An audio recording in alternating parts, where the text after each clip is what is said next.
No a vlastne sa mi zdá, že v ten deň, keď som to sušil v tom konvekťaku, si došiel aj ty, že čo to tam robíš, že to tu vonia celú onu.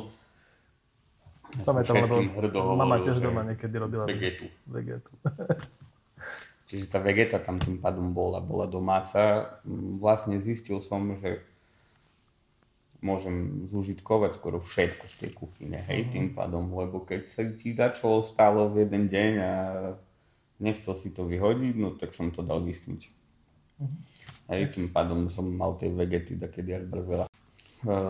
Boli obdobia, keď si to ľudia chodili normálne, že kupovať. Hej, ja som nevedel, čo mám za to pýtať, tak som na to stanovil takú cenu od brucha. Prvá suma bola 100 za kilo, no to neprešlo. Tak nevedeli ešte, nevedeli odhadnúť, koľko chcú zaplatiť, hej? Presne tak. Čiže máme jedlo, ktoré ťa preslavilo. Plusa v kuchyni by sme mali, ale napríklad, aký je najväčší mýtus o varení, hej? Napríklad, že potrebuješ vegetu, alebo dosolenia, alebo niečo. Chujová otázka. Nie, práve, že rozmýšľam nad tým, že čo je taký mýtus. No všetci si myslia o tej gastronomii, že aké to je super. Hej, ako v podstate je to super, ale keď chceš mať svoj podnik a myslíš si, že budeš sedieť, rátať peniaze a tak to spraví za teba, tak to tak vôbec není.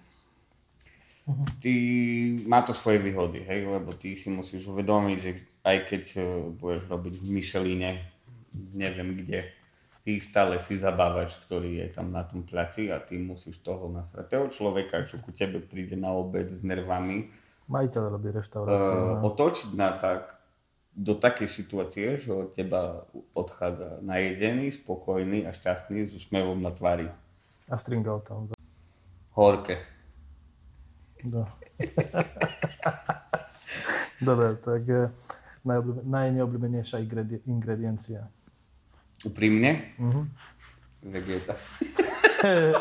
A aké najdivnejšie jedlo si také no? Najdivnejšie?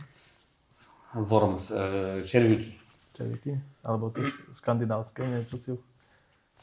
Škandinávia až tak tam nebola nejaká extrémna. Tie červy boli asi... Máš slovenskú reštauráciu, čo by si objednal z fleku? V slovenskej reštike? Hádaj. Žinčicu. Nie, neviem. Rezeň, zemiaky. Slovenská reštika. Halušky.